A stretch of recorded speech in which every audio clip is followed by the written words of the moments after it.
Cuomo and the Robinhood CEO, he's got him squirming. Ooh, let's see what our number one himbo had to do. Chris, thank you for had to say to the fucking Robinhood CEO.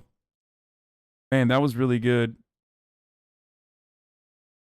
having me. This is surreal for me. I've been watching your show a lot, especially through this past year. Well, I appreciate it. Look, you know my audience. This is not an investment show, and I don't think it needs to be. I don't really care about your capital commitments, your liquidity, and what was going on in the regulatory. Oh, he's like, yo, you're a fan?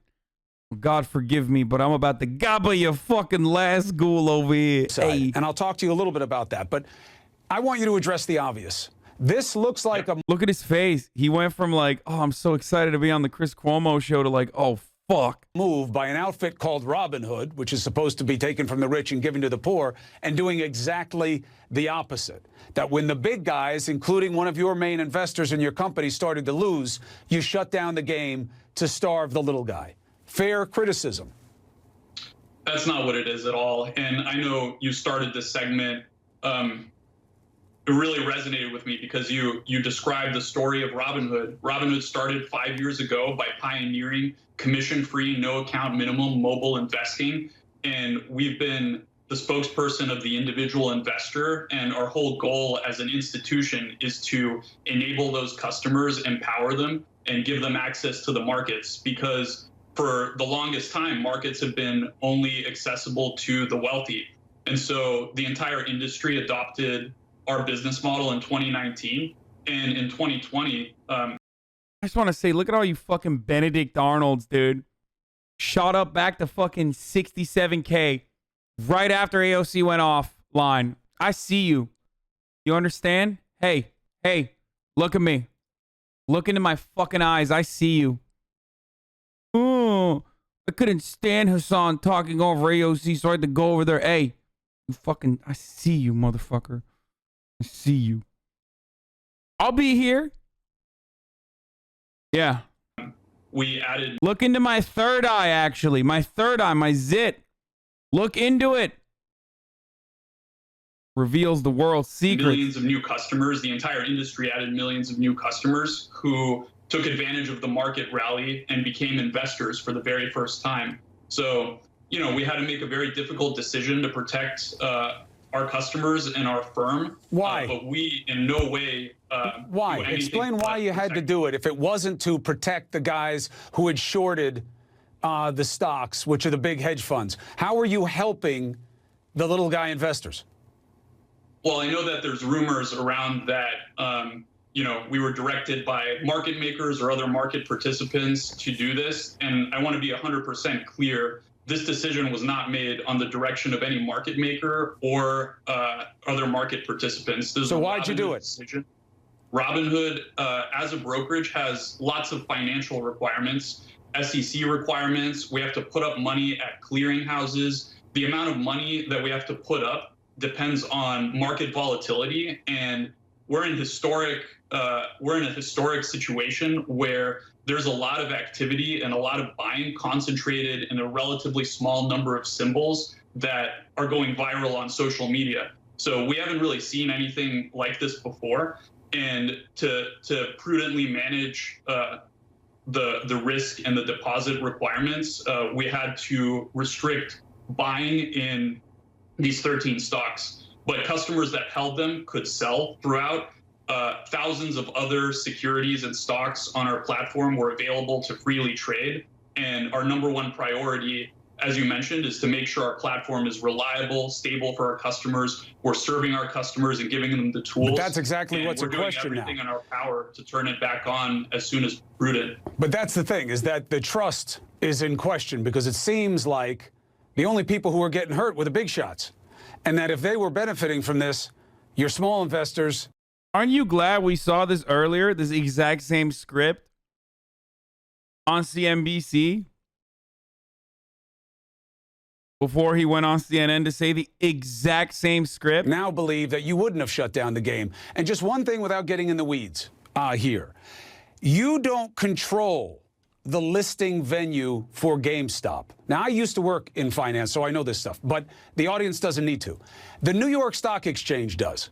So if anybody was going to control the listing and shut it down, It should have been them, but it wasn't. It was you.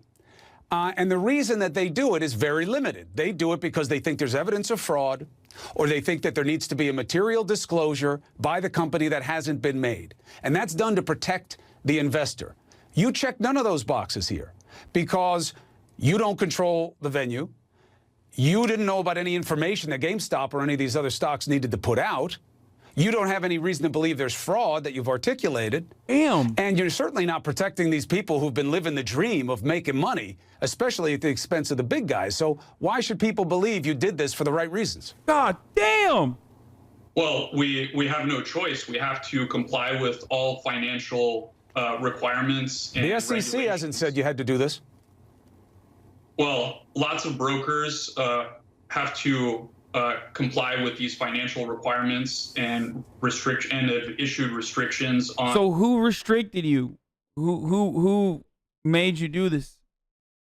Some of these names, and this is a industry-wide thing. You yourself mentioned that other brokers this week have imposed restrictions, and not speaking for other firms, but for Robinhood in particular, this isn't because there's deals happening with market makers we route to or market participants. But then why did you allow people to keep selling but not buying? The reason that is so troubling to people is that they were making money buying the stock because they were against the short side. And so by enabling them to sell but not buy, it sounds like you were allowing the hedge funds, and again, one of them owns a piece of you, and they had a big short position, and that looks like a stinky conflict that you didn't come out straight on from the start. Address that.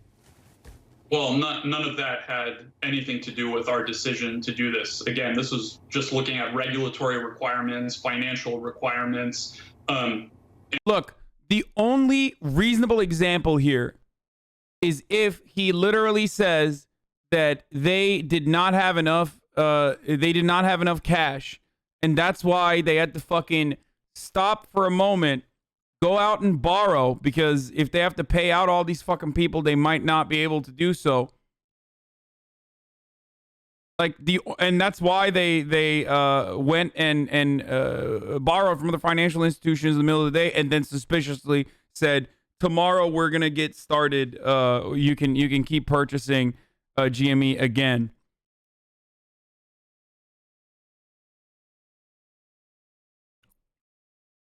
But that still doesn't make sense because, yes, they didn't even let people use their own cash and not just fucking margin calls either.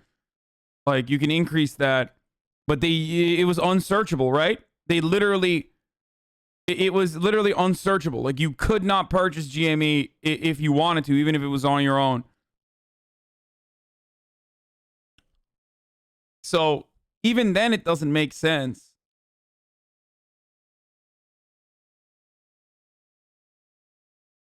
It has to be market manipulation.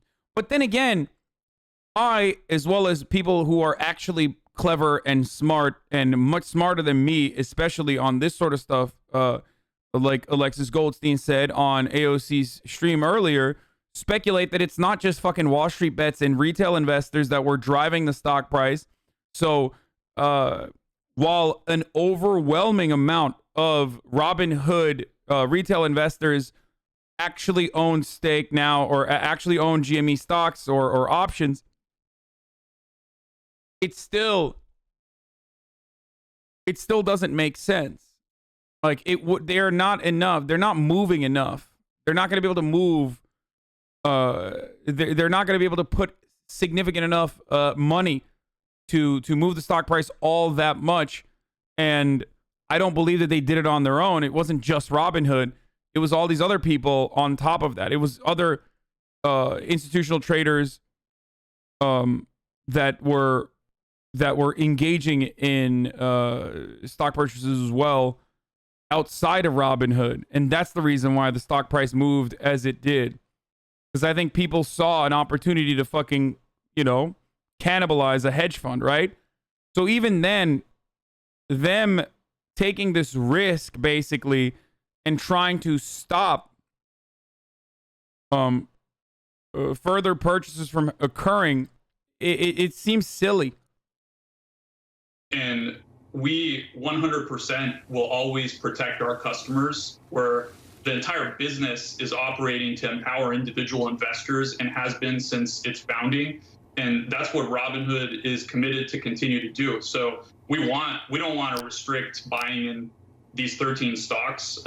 We're doing the best we can to re-enable it, as long as it's operationally and prudent from a deposit standpoint.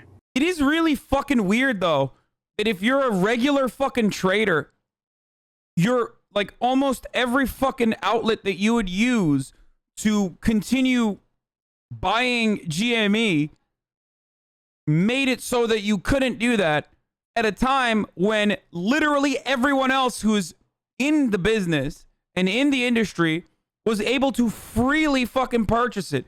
So all these guys did was they ended up saying fuck you to the day traders and the retail investors. They said, you're not allowed to fucking do this. Step the fuck aside. We can continue doing it. So for you, it's about how much money is in the mix and what you can cover yourself? Well, it's about us complying with the financial and clearinghouse deposits and regulations. Then you need, you know what you need? I'll give you some free advice. You need somebody who sets those requirements to come out and say that this is why this happened, because otherwise it smells bad, especially for a place called Robinhood, to have Citadel Securities, your largest customer, investing $2.75 billion to bail out one of the biggest losers in the GameStop short. You know, they both deny, you know, you and Citadel say this wasn't concerted action or anything, but it looks terrible. So you need somebody to justify your decision. Do you think you can do that? There's a lot of misinformation out there, and I'm not going to speak for what regulators or industry professionals will say, but you can talk to any of the brokers that have made similar restrictions, and I think they'll all tell you the same thing. And this is a highly regulated industry. It's non-negotiable for us to cooperate with the regulators, follow their guidance, and we're in constant communication with them. So we have to be extremely buttoned up here. I heard you, and I saw you on another channel. They were saying, so is it a liquidity issue? So Robinhood. Oh, he watched it. See it. Hey, he watched it over here, dude. I like to think that Chris Cuomo was in here. He's a Hasbov gaming frog, and he was watching us watch the CNBC interview together. In my dreams, I mean. Yeah. He was in here. He was over here. He was like, hey, how you fucking doing over here? Fuck you. This guy, I'm going to have him on my own fucking show over here. Didn't have the money to control the flow. And you said, no, it's not the issue. We don't have a liquidity issue. Well, if you don't have a liquidity issue, but you say you're stopping the trading because you couldn't meet certain capital requirements, how does that reconcile with itself? Well, we feel pretty good about the situation. And, you know, we did this preemptively, right? We were looking at the deposit requirements. We were looking at the operational requirements. So we did this proactively, and we feel good about being able to re-enable these things. And we definitely want to make sure customers understand when we impose restrictions, when we lift them.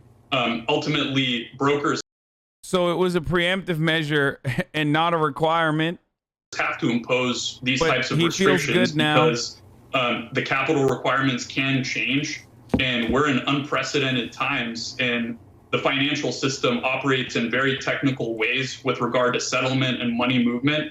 And there's no way around that. It's just the reality of our business. I hear what your rationale is.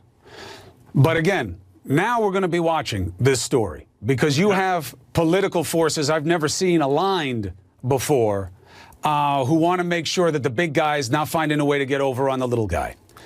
Because the country, I think, has just about had it with that. So you're caught in the middle, and we'll be watching. And I hope you're acting in good faith and that the trading resumes and the market can settle itself. But Vlad Tenev, thank you for coming in and making the case for Robinhood. And of course, when you forcibly start selling margin calls too, or when you don't allow people to buy and only sell, there's going to be some panic sellers that come out of that, and that's going to end up dipping the stock price a little bit.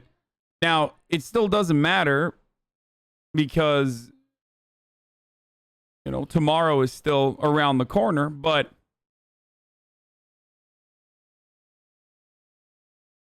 I guess it's still.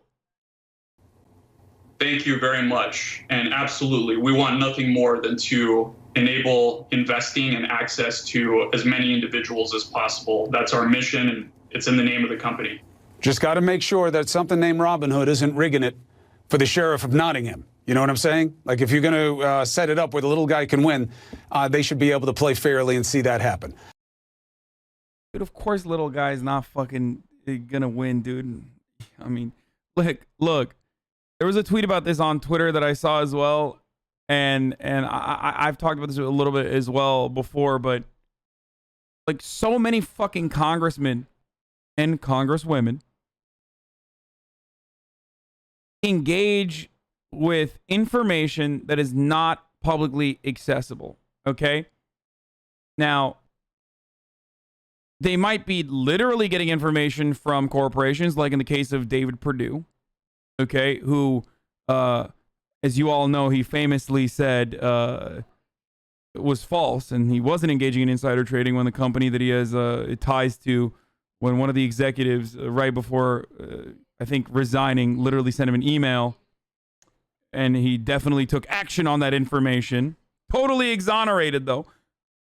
The point is, these motherfuckers act on information that is not readily accessible to the public. Sometimes they literally keep lying to the public and spread the opposite of the information, like Kelly Loeffler did, that they themselves got from whatever their respective committees are that they're a part of, whether they're a part of the Intelligence Committee or whichever committee they're a part of that's informing them on the damages and the dangers of coronavirus and the economic impact that literally every single person can comprehend.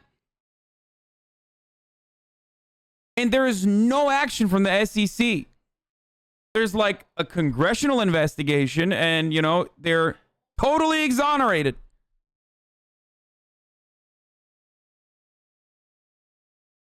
But 5 minutes in to a bunch of fucking Reddit lords high on fucking Adderall and IPAs decide to fuck over a hedge fund because it's a smart exploit that they can take advantage of. And all of a sudden, we have congressional hearings coming up. We got fucking CEOs crying on television for the past 24 hours about how infinite growth is bad. We really need to put a lid on this. Like, what's going on? So many retail traders are making money. This is not good. What about the fundamentals? But just know that their priorities are elsewhere. If you think that, like, those who are supposed to regulate the stock market so it yields the best possible outcomes for everyone, well, you're wrong. That's not what the regulators' jobs is.